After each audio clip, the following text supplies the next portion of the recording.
30 years. 30 years of empty cradles and silent prayers. Silas and Clara Reed's ranch echoed with the absence they carried like stones. Then, one brittle dawn, Clara found them, not in the crib they'd built, but curled in the scratchy hay of their weathered barn.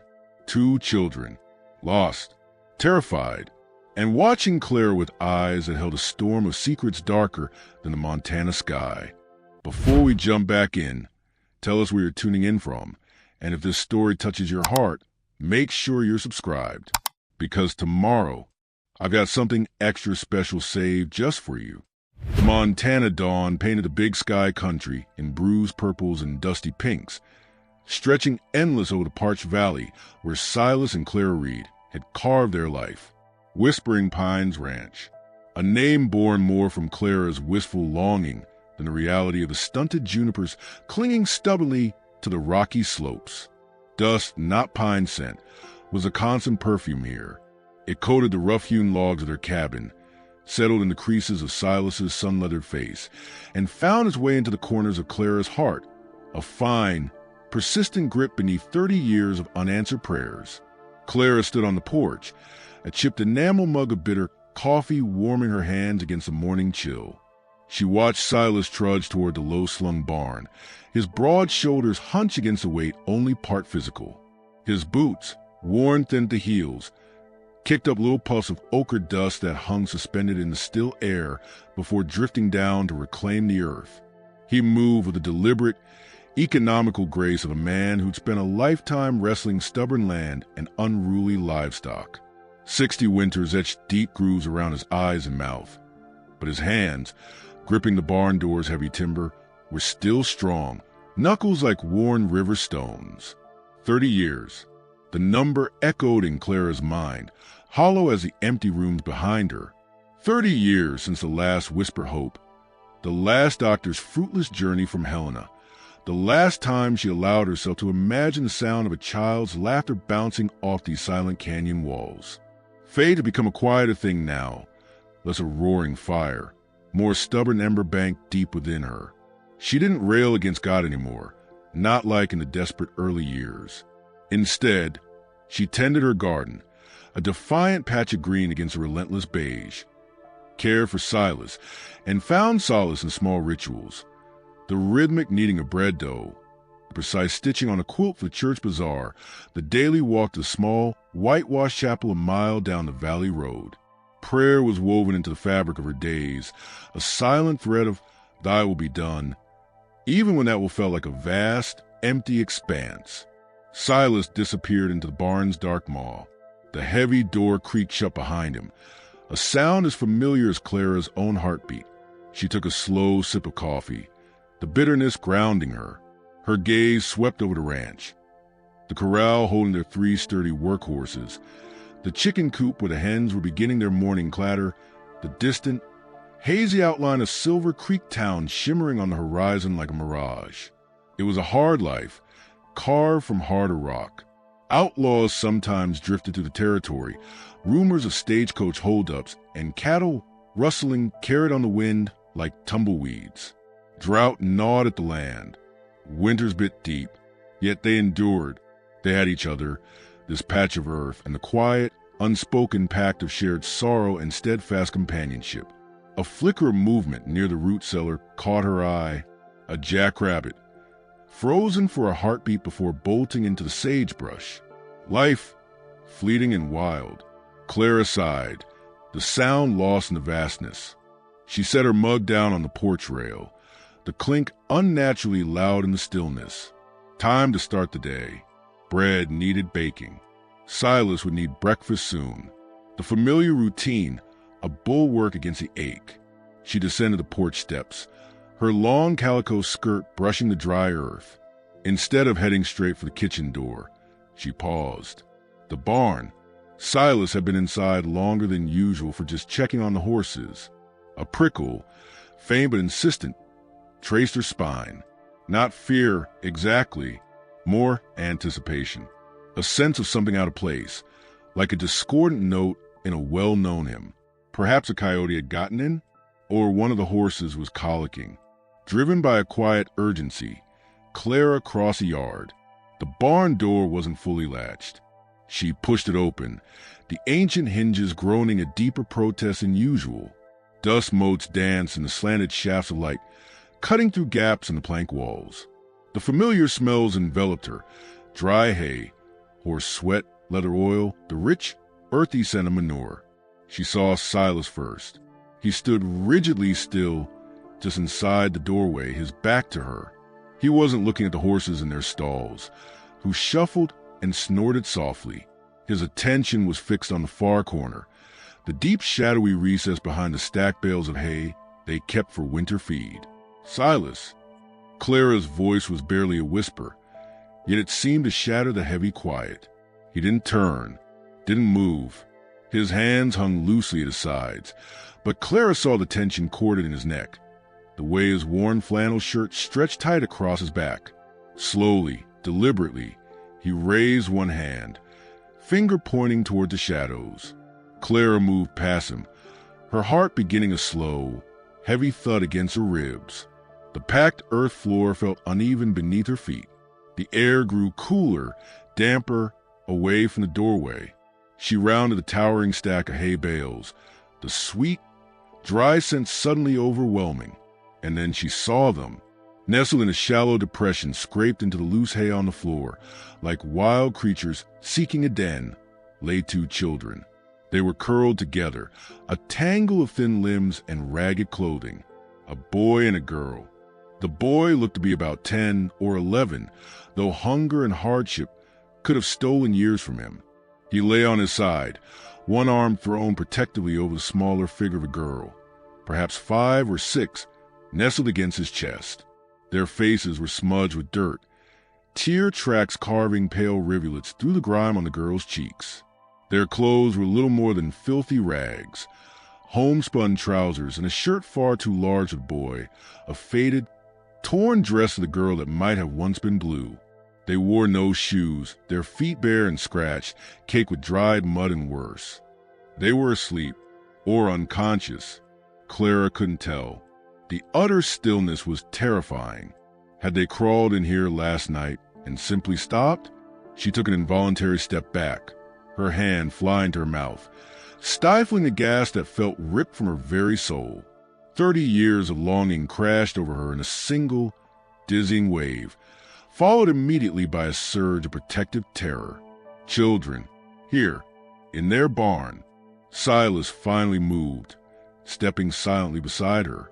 His face was unreadable, carved from the same weathered rock as the surrounding hills, but his eyes, usually the calm gray of river stones, held a turmoil Clara rarely saw: shock, disbelief, and a dawning, profound concern. "Alive?" The word scraped out of Clara's throat. Silas knelt, movement slow and deliberate, careful not to startle. He reached out a calloused hand, rough from decades of labor, and held it near the boy's slightly parted lips. A long, agonizing moment passed. Then, a faint puff of air stirred the dust on Silas's knuckles. He shifted his hand to the girl's forehead, brushing aside a strand of matted, straw-colored hair. She whimpered softly, a tiny, distressed sound, and burrowed closer to the boy, who instinctively tightened his arm around her, even in sleep. "Alive," Silas confirmed, his voice a low rumble. "Fever, the little one." He gently touched her cheek again. "Burning up?" Clara's practical nature surged forward, momentarily eclipsing the shock. "We need to get them inside. Warmth, water." She started to move, but Silas's hand on her arm stopped her. "Look," he murmured, his gaze fixed on the boy. Clara followed his look. The boy's face, even in exhausted sleep, was etched with lines far too old for his years. His jaw was clenched, his brows drawn together in a frown that spoke of constant vigilance. And clutched in his hand, pressed against his sister's back, was a crude object, a sharpened piece of bone, perhaps a deer rib, lashed with sinew to a rough wooden handle. A shiv, a pitiful, terrifying weapon. A wave of cold dread washed over Clara. These weren't just lost children. They were fleeing children, armed, however poorly. What or who had driven him to seek refuge in this desolate barn. Just as the question formed, a sound sliced through the morning stillness outside. Not the cry of a hawk or the rustle of the wind in the sage. It was distant, faint, but unmistakable. The rhythmic thudding of several horses, riding hard, coming from the east, down the valley trail that led past whispering pines towards the rougher, outlaw-infested badlands beyond Silver Creek. The sound grew rapidly louder, closer. The boy's eyes snapped open, not slowly, drowsily, but with the terrifying suddenness of a sprung trap. Wide, wild, the color of storm clouds, they locked instantly onto Clara's face. There was no childlike curiosity there, only raw, animal panic. His grip on the bone shiv tightened until his knuckles bleached white. He didn't make a sound, but his body coiled, ready to spring, ready to fight or flee, pulling his feverish sister tighter against him. The approaching hoofbeats weren't just a sound now. They were a threat Clara felt vibrating in the dusty floorboards beneath her feet. Someone was coming, fast, and the terror in the boy's eyes told her exactly who he thought it might be. The vast emptiness of the Montana sky suddenly felt like a cage. The thunder of hooves wasn't just sound. It was a physical tremor in the barn's worn floorboards, vibrating up Clara's legs and lodging itself cold in her chest. The boy's wide, storm-gray eyes, locked onto hers, held a terror so absolute it stole her breath. He scrambled backwards, dragging his sister deeper into the hay. The crude bone shiv held out like a talisman against the world. His sister whimpered, a small, broken sound against the encroaching rumble.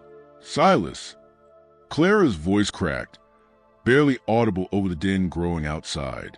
Silas was already moving, his weathered face, moments ago etched with shock, hardened into the flinty resolve of a man defending his own.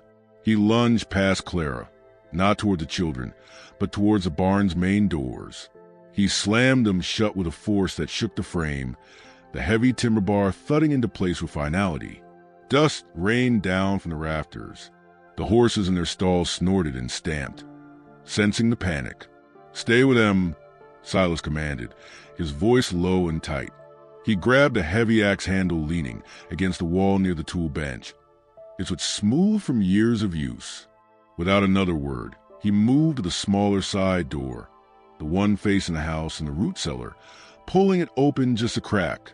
He peered out, his body a tense silhouette against a sliver of harsh morning light. The hoofbeats crescendoed, shaking the very air. Clara could feel the vibration in her teeth. She turned back to the children, her own fear momentarily eclipsed by the raw terror radiating from the boy.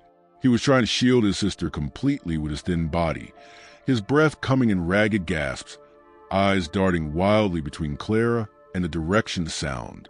The girl moaned, her face flushed an alarming red even beneath the grime. "Shoo!" Clara breathed, the word instinctive, maternal. She held up her empty hands, palms out, trying to project calm she didn't feel. "It's all right. We won't let them hurt you." The promise felt vast and terrifying as she made it. The riders didn't slow. They didn't stop. The sound reached its peak just beyond the barn wall, a pounding wave of horseflesh and urgency, then began to recede, fading rapidly down the valley trail towards the distant badlands. Dust, thick and choking, billowed through the crack in the door Silas watched from. He remained frozen for a long moment after the last echo died, listening intently to the settling silence. Only the nervous shifting of the horses and the girl's shallow, feverish breaths filled the dusty space. Silas finally eased the door shut and barred it too. He leaned the axe handle back against the wall, the lines around his eyes deeper, grimmer. "Riders," he stated, his gaze finding Clara's. 6, maybe 7, pushed their mounts hard, headed toward the Black Canyons. The name alone was enough, a lawless labyrinth where Sheriff Pike's jurisdiction ended and desperation ruled. Clara didn't need to ask if they were trouble. The boy's reaction, Silas's grim assessment, the direction. It painted a picture darker than the barn's deepest shadows. Relief that they hadn't stopped warred violently with the chilling certainty that they were hunting these children. She turned back to the huddled figures. The boy hadn't lowered the shiv. His knuckles were still white, his body trembling with exhaustion and residual fear. The girl's eyes were half open now, glazed and unfocused, her breath a thin, rasping whistle. "They're gone for now," Clara said softly, taking a tentative step closer. "But your sister, she needs help. She needs warmth and medicine. Please." She extended her hand again, not to touch, but as an offering. "Let us help." The boy stared at her hand, then at Silas, his gaze flickering with a wariness far beyond his years. His lips moved silently. Finally, the fierce rigidity in his shoulders slumped a fraction. The bone shiv dipped, though he didn't let go. A tear, startlingly clear, tracked through the dirt on his cheek. It wasn't surrender, Clara realized with a pang. It was the crushing weight of responsibility meeting absolute necessity. "Silas," Clara said, her voice finding its strength. "The little one first. She can't walk." Silas nodded. He moved with surprising gentleness, crouching low, keeping his movements slow and predictable. He reached for the girl. The boy flinched, a low growl escaping his throat. But he didn't raise the shiv. Silas slid his large hands under the small, burning form. She weighed almost nothing, her head lolled against his chest, her matted hair sticking to her sweat-dampened forehead. "Easy now," Silas murmured, a gruff tenderness in his voice Clara hadn't heard in decades. He stood, cradling the child. "Come," Clara urged the boy, her hand still outstretched. "You need to come too. It's safe inside." The lie tasted bitter, but necessary. Safe was a relative term in a world where armed riders hunted children. Hesitantly, swaying on his scratched bare feet, the boy pushed himself up. He kept the shiv close to his side, his eyes never leaving Silas's back as they moved towards the side door. Clara unbarred it, her heart pounding as she scanned the yard. Empty. Dust still hung in the air like a taunt. Silas moved swiftly toward the cabin, a protective hunch to his shoulders. Clara followed, the boy stumbling beside her, his breath harsh. He flinched at the cry of a distant hawk, at the sudden slam of the screen door as Silas kicked it open. The cabin's interior was dim and blessedly still after the barn's tense atmosphere. Cooler, too, but Clara knew that wouldn't help the fever. Silas laid the girl gently on the worn rag rug before the cold hearth of the stone fireplace. The boy immediately dropped to his knees beside her, placing himself between her and the adults, the shiv resting on his lap now, his hand still gripping it. "Stoke the fire, Silas," Clara instructed, already moving towards the kitchen corner. Small for warmth, not cooking yet. She grabbed the enamel basin from its hook and dipped it into the water bucket, kept near the dry sink. Cool, clear water. She snatched clean rags, precious scraps saved from worn-out shifts, from a drawer. Kneeling beside the girl, Clara dipped a rag into the basin, wrung it out. The boy tensed, watching her every move. Clara met his gaze. "I need to cool her down," she explained quietly. "The fever's too high." She gently pressed the damp cloth to the girl's forehead. The child whimpered, a small, pitiful sound, but didn't wake. Her skin burned beneath Clara's touch, a fierce, unnatural heat. As Clara worked, bathing the small face, cleaning away the worst of the grime around her eyes and mouth, she noticed things. The girl's dress, faded and torn, was homespun wool, roughly stitched.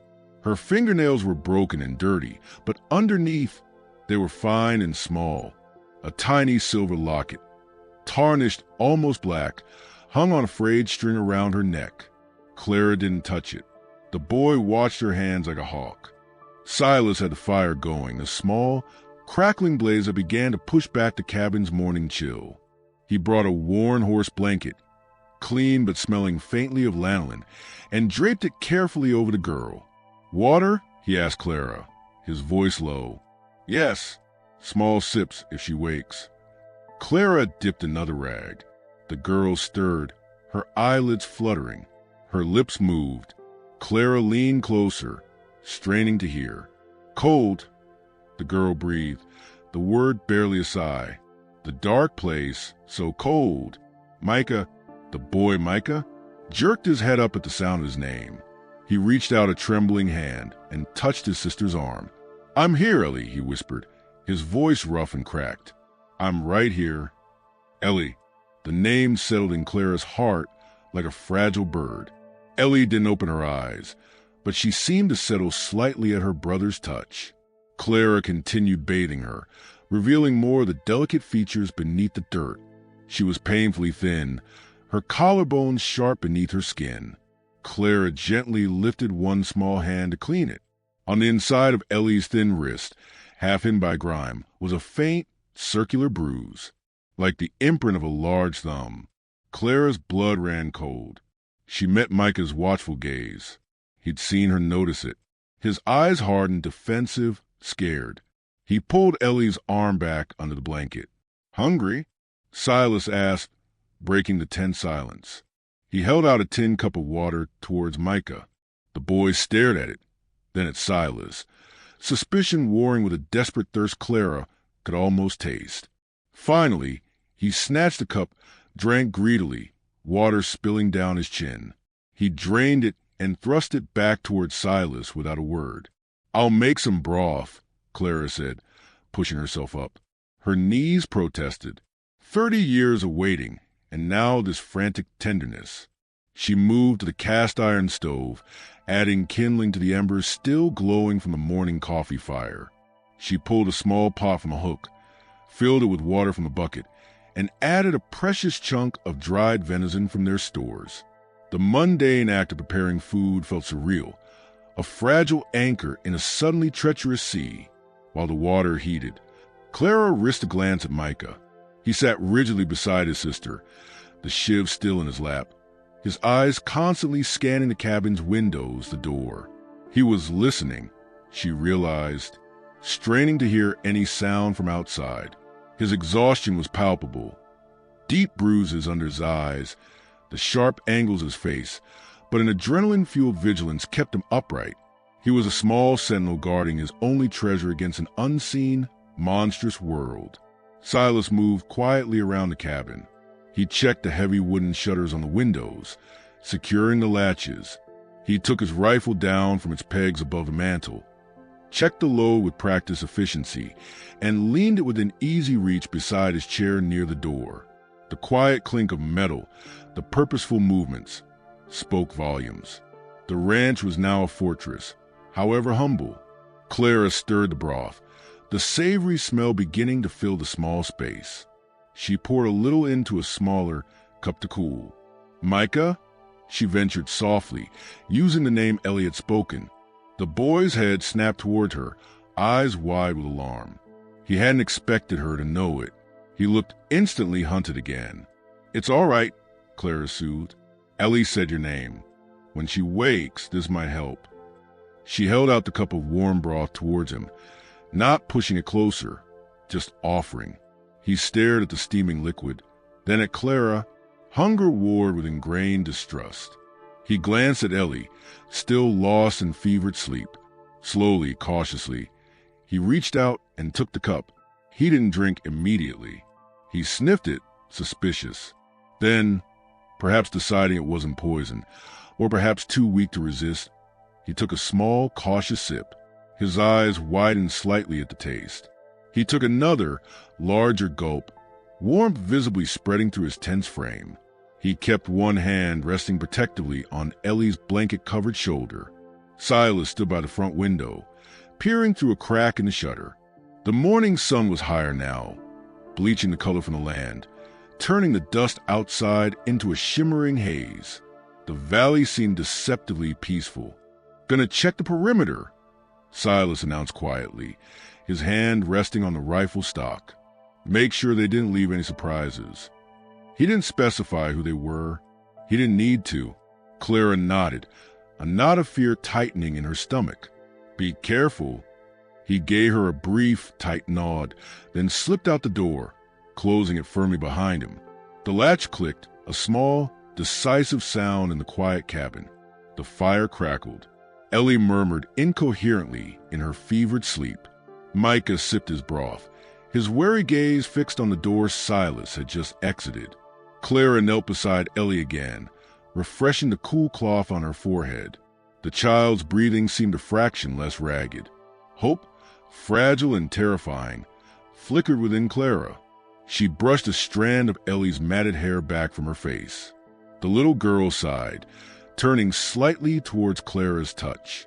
A tiny, unconscious gesture of seeking comfort.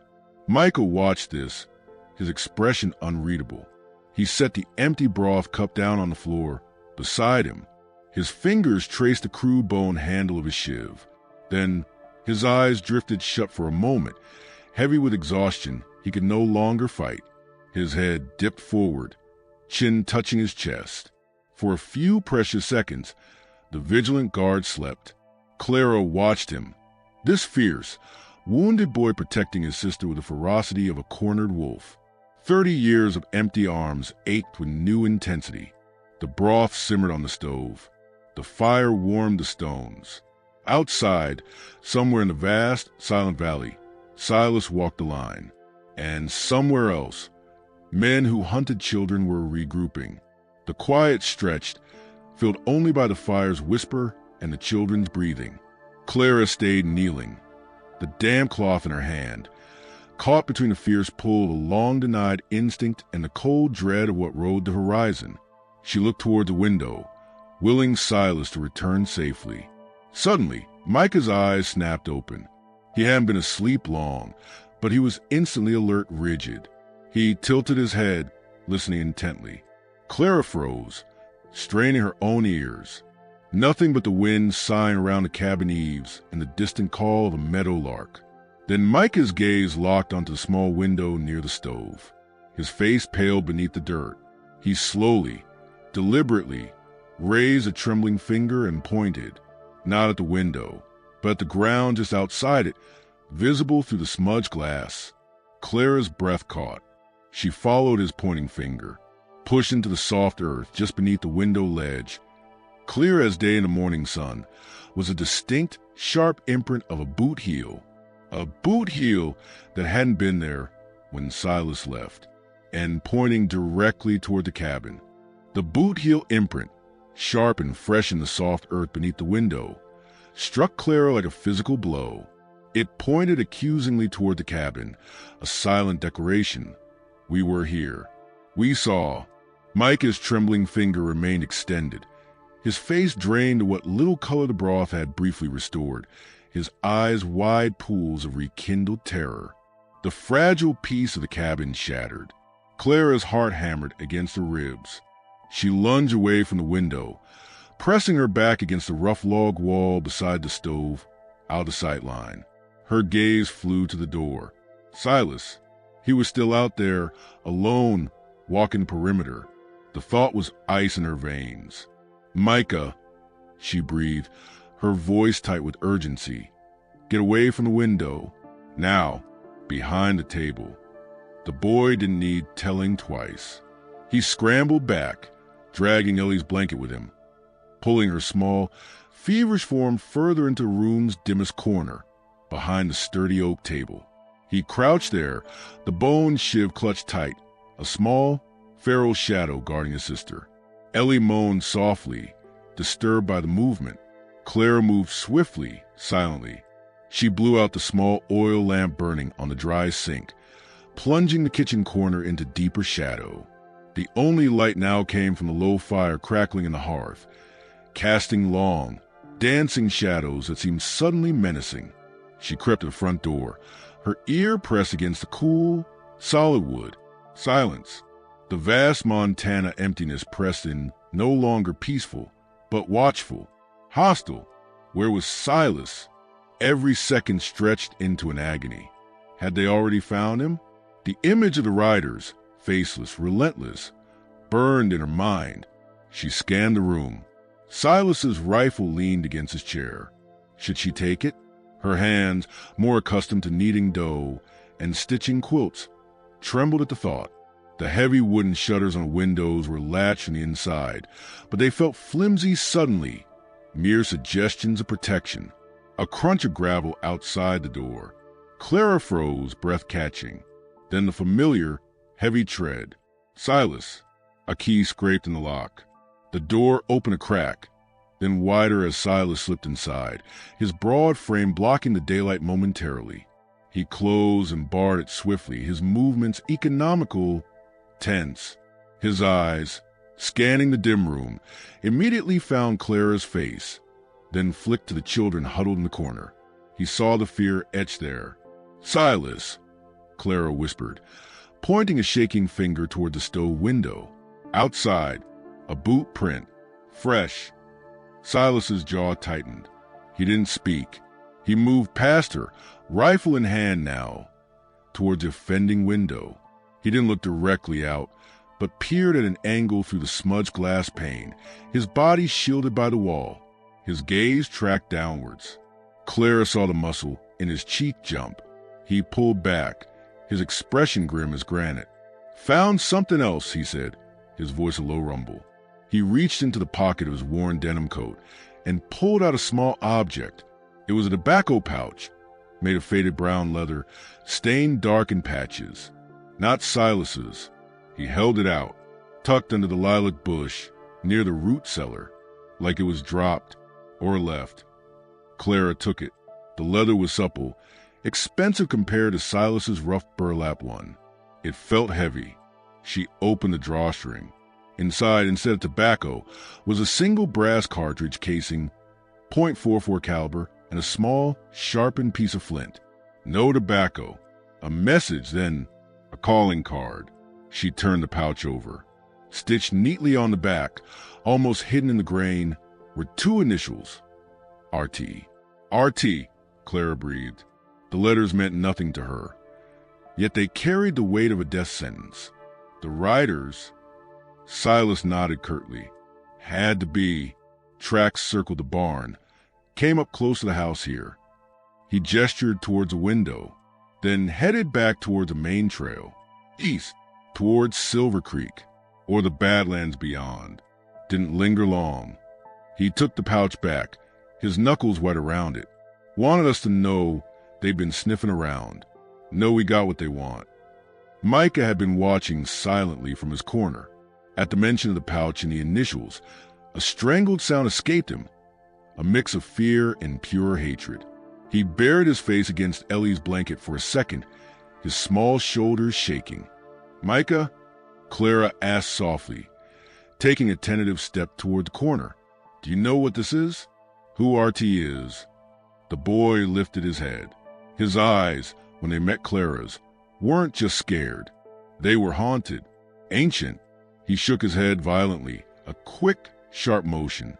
But the look in his eyes, the sheer recognition of terror the pouch invoked, told Clara he knew exactly who RT was. And that knowledge was a living nightmare. Silas stowed the pouch in his own pocket, a tangible piece of the threat now inside their walls. "Gonna need to set a watch," he stated, his gaze sweeping the cabin's vulnerable points, the door, the shuttered windows. Day and night. Can't trust they won't circle back. The reality settled over Clara like a suffocating blanket. Their quiet ranch, their refuge, was now a potential battleground, and the prize was two broken children curled on their floor. 30 years of yearning had brought them not a babe, but a storm. Yet, looking at Ellie's flushed face, hearing her shallow breaths, feeling the fierce protective instinct that surged through her stronger than any fear, Clara knew there was no choice. These children were theirs now, in every way that mattered, a gift wrapped in barbed wire. The day passed in a tense rhythm. Silas moved methodically, reinforcing the barn door from the inside with a heavy crossbeam, checking the rifle and his old Colt revolver, ensuring their meager water supply in the cabin was full.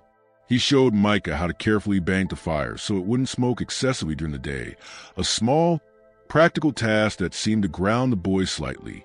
Micah watched Silas's hands intently, mimicking the movements with his own when he thought no one was looking. He didn't speak, but his eyes held a flicker of something besides terror now, a wary observation, perhaps the beginnings of understanding that Silas was a different kind of strength. Clara tended to Ellie.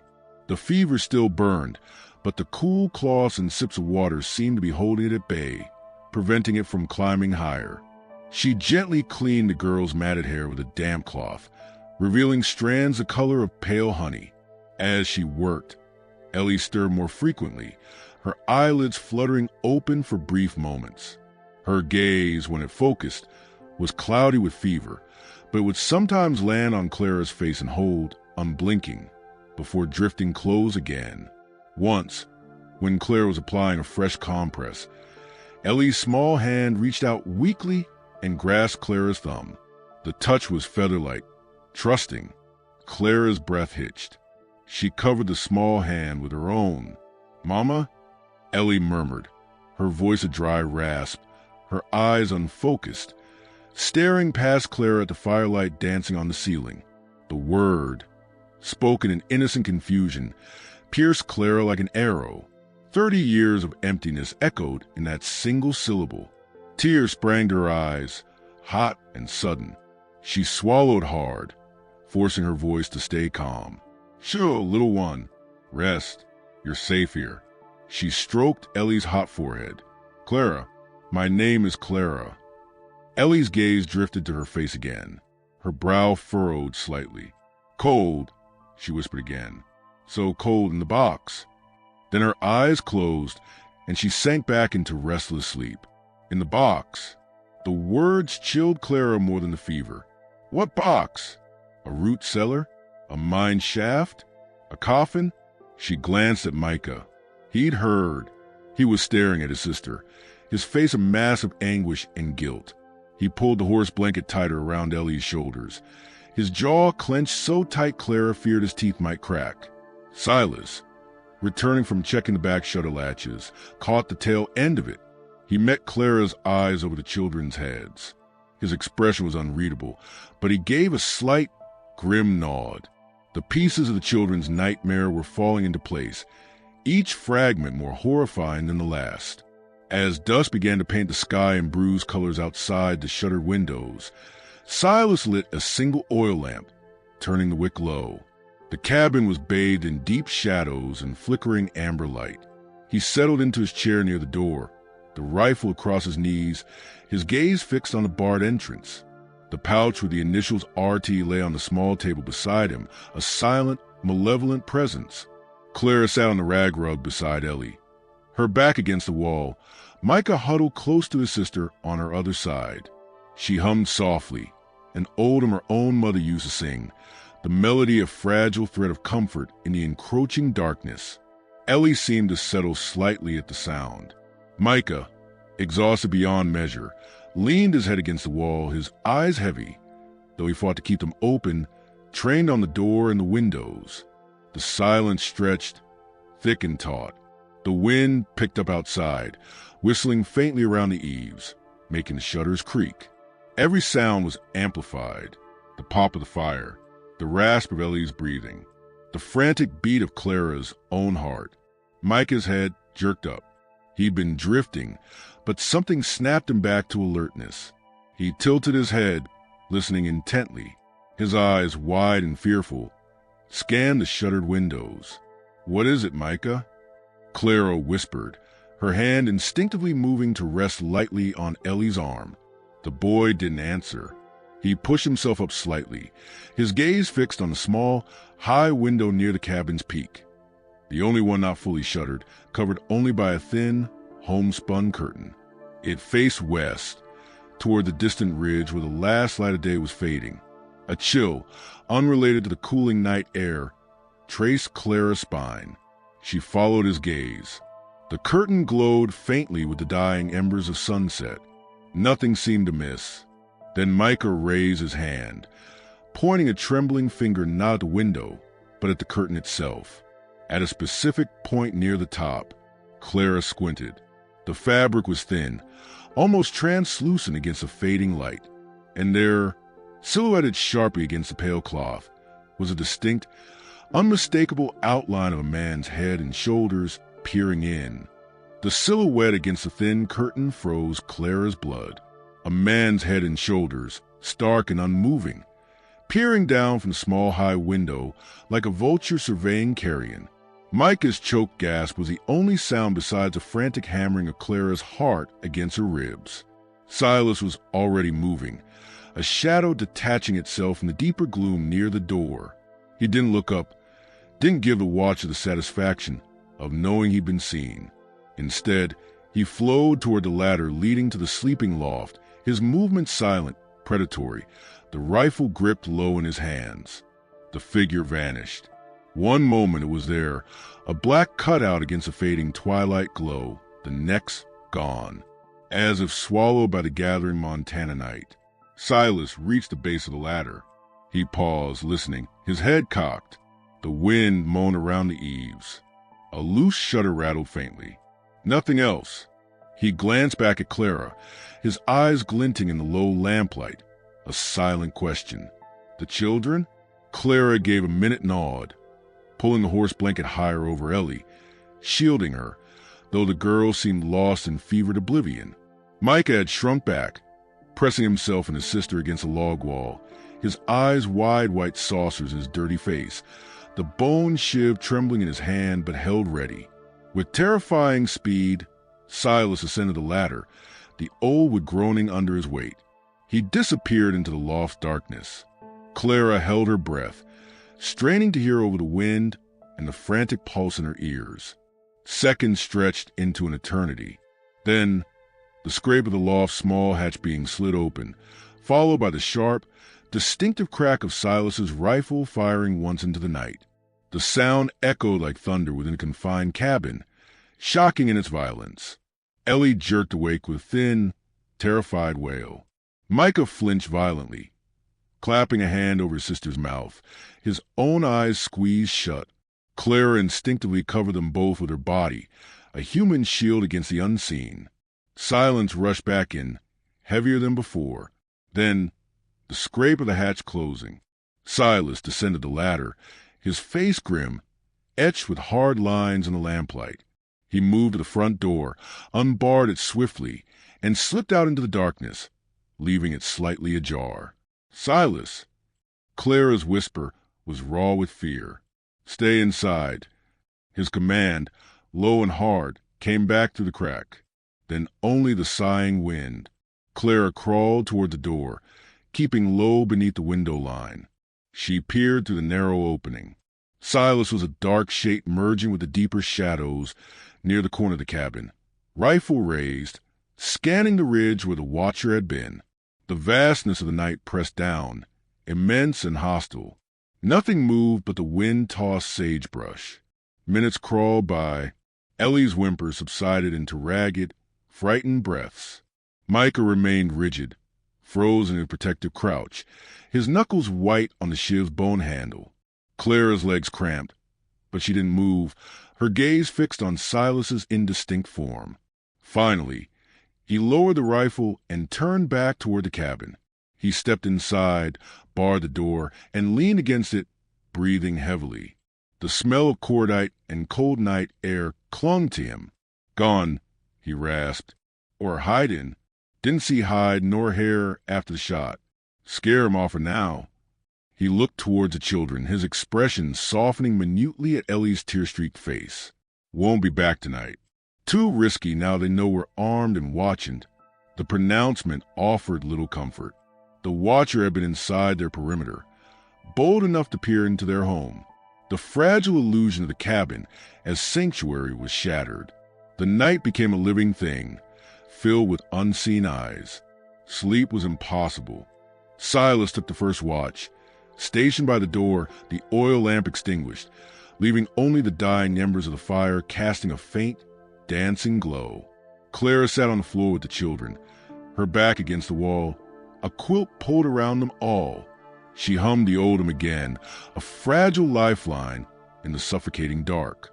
Ellie, exhausted by fear and fever, eventually succumbed, her breathing settling into a shallow rhythm. Micah remained rigid beside her, a small, tense statue, his gaze fixed on the shuttered windows. As the deepest part of the night wore on, Silas gestured for Clara to take his place by the door. He settled on the floor near the children, his presence a solid, reassuring bulk. He didn't try to touch Micah, respecting the boy's fierce boundaries, but simply sat, his own rifle resting across his lap, a silent sentinel. Clara watched him from her post, the cold wood of the doorframe pressing into her shoulder. Silas, the stoic rancher, sitting guard over two broken children who weren't his blood. Micah, the wary wild thing, slowly, infinitesimally, relaxing his death grip on the shiv. His eyelids began to droop. His head nodded, once, twice, then finally came to rest against Silas's broad shoulder. Silas didn't move. He didn't look down. But Clara saw the subtle shift in his posture, a softening of the rigid lines, a deep, quiet acceptance settling over him. He adjusted his arm slightly, providing a more stable rest for the boy's head. 30 years of empty arms.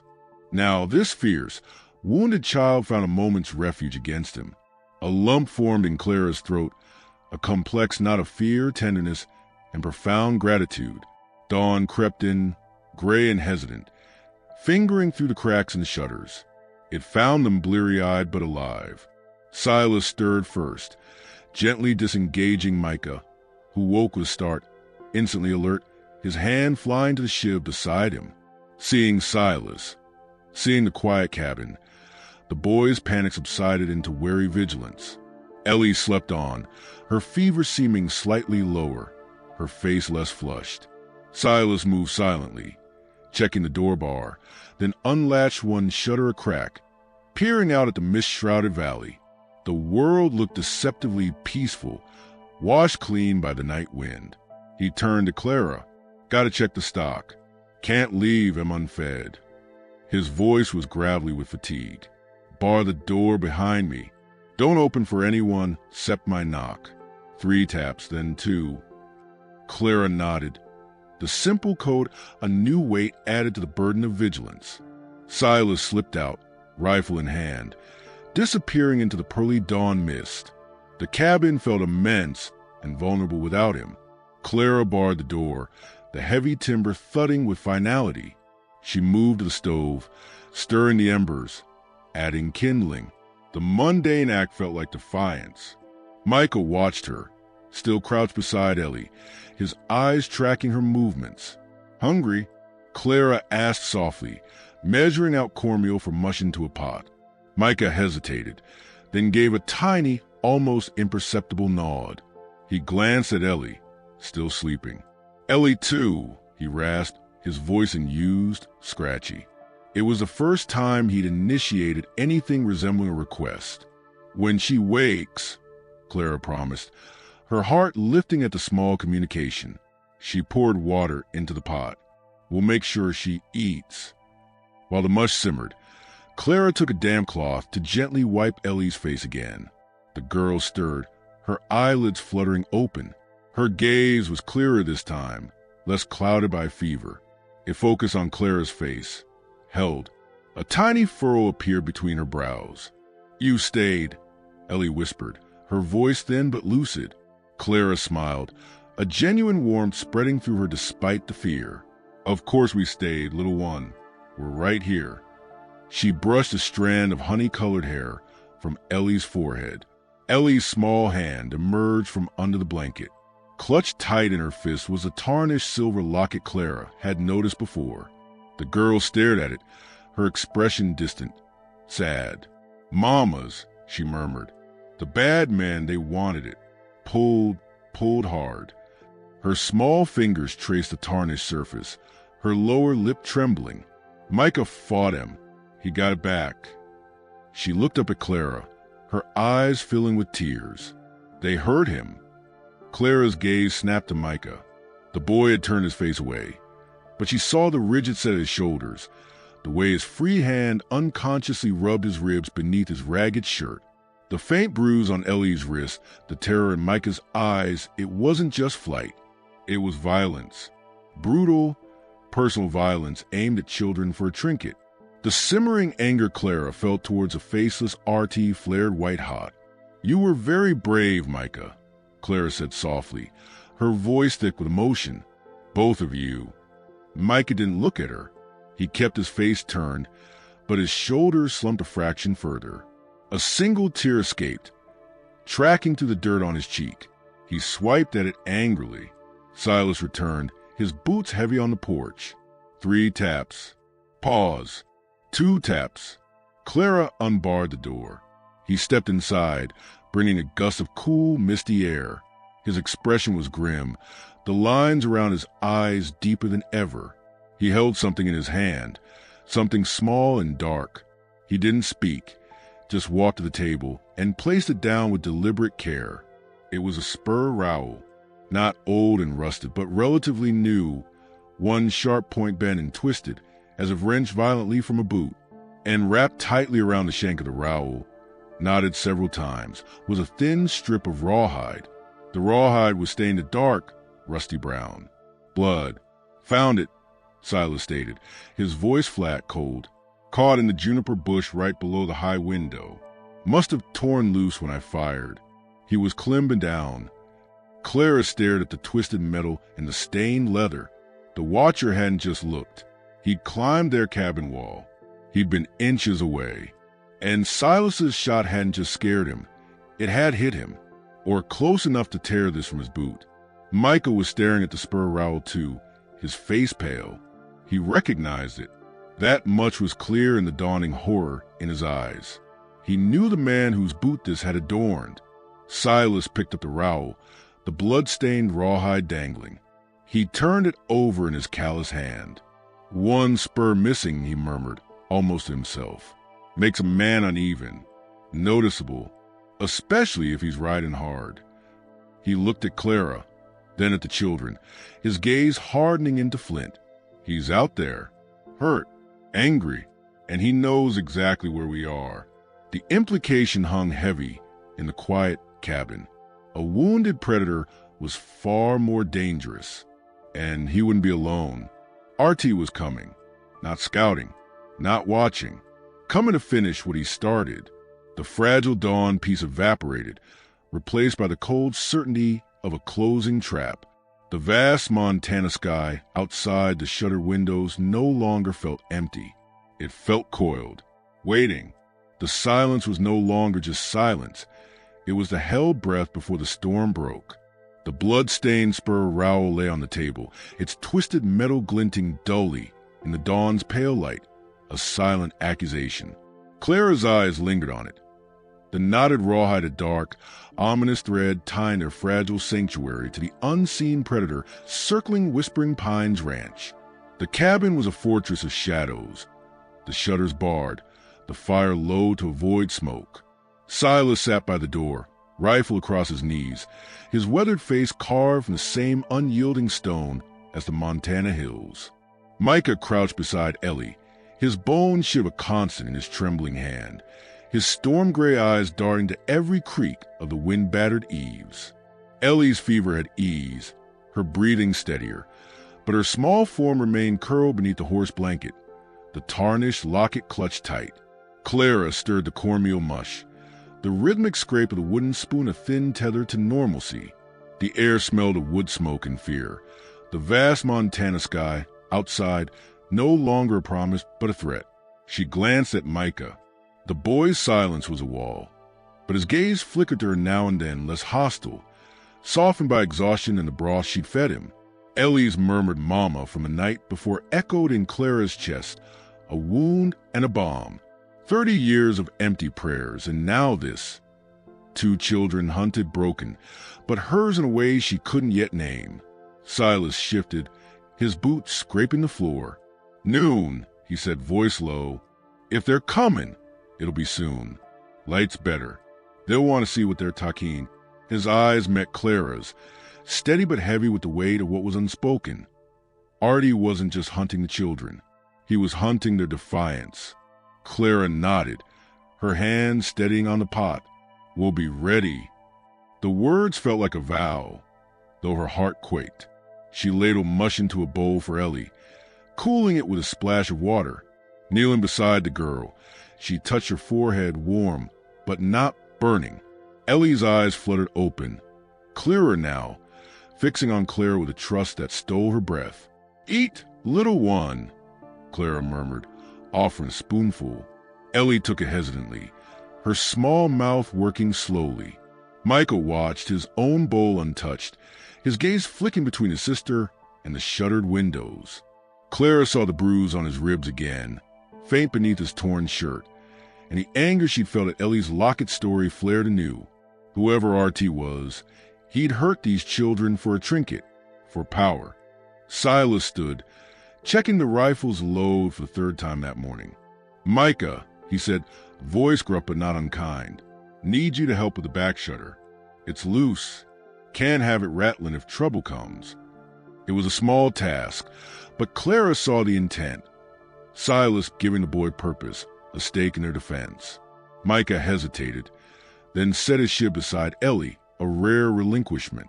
He followed Silas to the back window, mimicking the older man's careful tightening of the latch with a small, borrowed hammer. Clara watched, her heart swelling at the sight of the boy's tense shoulders easing, his hands learning from Silas's steady ones. A fragile bridge, built in the shadow of danger. The morning dragged, the sun climbing higher, bleaching the valley in harsh light. Clara kept Ellie close, humming softly, the ode a whisper against the rising wind. She braided the girl's honey-colored hair, her fingers gentle, untangling knots with care. Ellie leaned into her touch, a silent acceptance. "Mama used to braid," she whispered once, her voice faint. Before the bad place." Clara's hand stilled. "What was the bad place, Ellie?" she asked softly, dreading the answer. Ellie's fingers tightened on the locket. "Dark, cold, locked us in, said it was payment." Her eyes grew distant. "Haunted. Mama gave it to me, said it'd keep us safe. But they wanted it. RT wanted it." Her voice broke, and she bared her face in Clara's apron. Clara held her, rocking gently, her own tears swallowed. "Payment." The word was a blade. She glanced at Micah, who'd returned from the shutter, his face pale. He'd heard. His hand hovered over the shiv, but he didn't pick it up. Instead, he sat closer to Ellie, his small hand resting on her shoulder, a silent vow of his own. The air shifted. A faint vibration, not wind, not thunder, but something alive. Clara's head snapped up. Silas was already at the front window, peering through a crack in the shutter. His body went rigid. "Horses," he said, voice flat. "4. Coming slow, from the east trail." Clara's heart lurched. She gathered Ellie closer, urging Micah to stay low. "How far?" she whispered. "Quarter mile, maybe less." Silas moved to the door, rifle ready. "Bar it when I'm out. Same knock. 3, then 2. He looked at her, his gray eyes fierce with something deeper than fear. Love, resolve, a promise to return. Then he was gone, the door thudding shut behind him. Clara barred it, her hand shaking. She turned to the children. "Under the table," she said, voice firm despite the terror claw in her throat. Micah obeyed, pulling Ellie with him, their small forms disappearing into shadows beneath the oak. Clara grabbed Silas's old coat from the mantel, its weight unfamiliar but heavy with intent. She crouched by the door, the revolver cold against her palm. Outside, the hoofbeats grew louder, deliberate, unhurried. Clara's mind raced. RT, the man who'd hurt her children, was here. The locket's significance burned in her thoughts. Not just a trinket, a key to something bigger, something worth killing for. A voice, sharp and cold, cut through the morning. "Silas Reed, we know you're sheltering. What's ours? Send 'em out and we'll leave peaceful." The words dripped with false civility, laced with menace. Clara peered through a shutter crack. For men on horseback, dust swirling around their mounts. The leader, tall, lean, in a fine black coat, sat forward, a cruel smile twisting his lips. A bandage wrapped his left leg, blood seeping through. The missing spur. RT. His men flanked him, rifles glinting in the sun. Silas stood on the porch, rifle raised but steady. "Ain't yours," he called back, voice like iron. "Children ain't property. Ride on." Artie's laugh was a blade. You don't know what you're holding. Old man, that locket's worth more than your ranch. Hand him over or we burn it down. Clara's breath caught. The locket. She glanced at Ellie, who clutched it tighter, her eyes wide with terror. Micah's face was stone, but his hand shook as he reached for his shiv. Silas didn't flinch. Last warning. Ride. The standoff held, taut as a bowstring. Then a new sound, hooves lighter, faster from the west. Clara's heart leapt. Friend or foe? She strained to see. A lone rider, dust trailing, a familiar wide-brimmed hat. Caleb Morrow, the grizzled trapper from Silver Creek, who'd traded pelts with Silas for years. His old mare skidded to a halt beside the porch, his shotgun raised. Trouble, Silas? Caleb called, his voice rough but steady, eyes locked on Artie's men. Some, Silas replied, not turning. These folks think they can claim children. Caleb's shotgun leveled at Artie, heard whispers in town. Artie Reginald Tate. Runs girls through the Black Canyons. Steals M, sells M. That locket's got a map to his claim, don't it? Gold vein, hidden deep. Clara's blood ran cold. A map. Ellie's locket wasn't just a keepsake. It was a key to a fortune. The bad place was a mine, a prison where their mother had died protecting it. Artie's smile vanished. You talk too much, Trapper. His hand twitched towards his holster. The world exploded. Silas fired first, his shot grazing Artie's shoulder. Caleb's shotgun roared, scattering one of Artie's men. The others returned fire, bullets splintering the porch. Clara ducked, shielding the children, the Colt heavy in her hand. She crawled to the window, heart pounding, and fired blindly through crack. A man screamed. The horses reared, dust choking the air. It was over in moments. Artie's men fled, one slumped over his saddle, the other spurring hard toward the Badlands. Artie clutched his shoulder, blood seeping through his fingers, his eyes blazing with hate. This ain't done, Reed, he snarled, wheeling his horse and vanishing into the dust. Caleb dismounted, unharmed, his weathered face grim. They'll limp back to the canyons. Sheriff Pike will hear this. Tate's got no pull in Silver Creek now. Silas lowered his rifle, breathing hard. Oblige, Caleb. He turned to the cabin, his knock steady. 3, then 2. Clara unbarred the door, tears streaming down her face as she pulled him inside.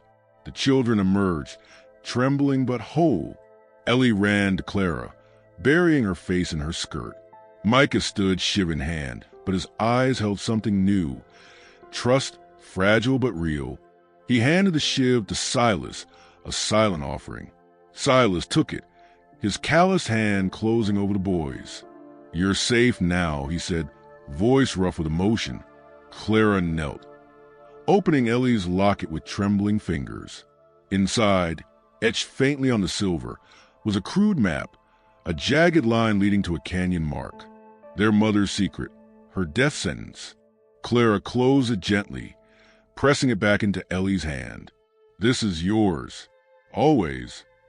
The day settled into quiet. Caleb stayed, helping Silas repair the splintered porch. Clara baked cornbread, the smell filling the cabin, a small defiance. Ellie ate, her strength returning. Micah sat close, his silence softer now, his eyes lingering on Silas's steady hands. As dusk fell, the valley glowed gold and purple. Clara stood on the porch, Ellie's hand in hers, Micah beside Silas, watching the horizon. No riders came. The locket's secret would stay buried, its danger fading with Artie's retreat.